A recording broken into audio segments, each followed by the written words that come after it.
নারায়ণগঞ্জ জেলা প্রশাসনের রাজস্ব বিভাগের অধীন 7 ক্যাটাগরিতে 14টি পদের আজকে আমরা নিয়োগ কার্যক্রম সম্পন্ন করলাম। সরকারি চাকরিতে নিয়োগের বিষয়টি আসলেই সমাজে একটি পারসেপশন দাঁড়িয়েছে যদি এবং কিন্তু। আমরা আসলে সেই যদি কিন্তুর পারসেপশনটি ভাঙতে চেয়েছি। যেদিন আমরা আমাদের এই নিয়োগের কার্যক্রম শুরু করেছিলাম সেদিন আমরা প্রত্যয় নিয়েছিলাম যে এই নিয়োগ 112 টাকায় হবে।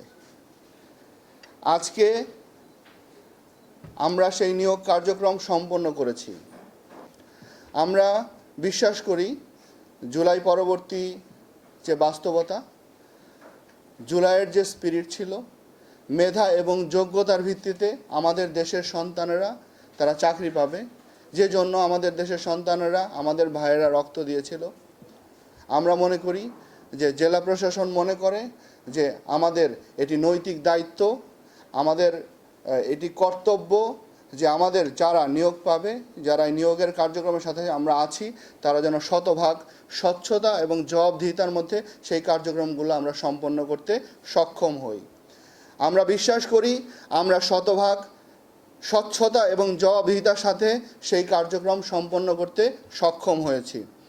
যারা আজকে নতুনভাবে চাকরিতে এই জেলা প্রশাসনের সাথে যুক্ত হলেন, তাদের প্রতি আমার বিনীত অনুরোধ, আপনি আজকে নতুন একটি অধ্যায় আপনি পদার্পণ করলেন।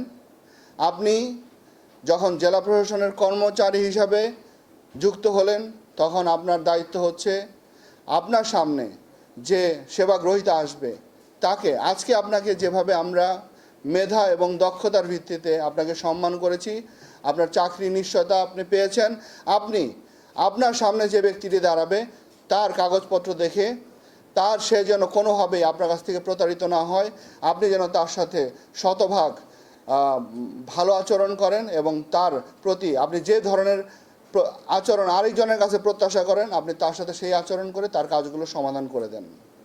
আপনার মধ্যে যেন সেই পজিটিভ মেন্টালিটি থাকে যে আমরা আসলে তার জন্য, তার জনগণের জন্য আমরা কাজ করব, আমরা রাষ্ট্রের জন্য কাজ করব।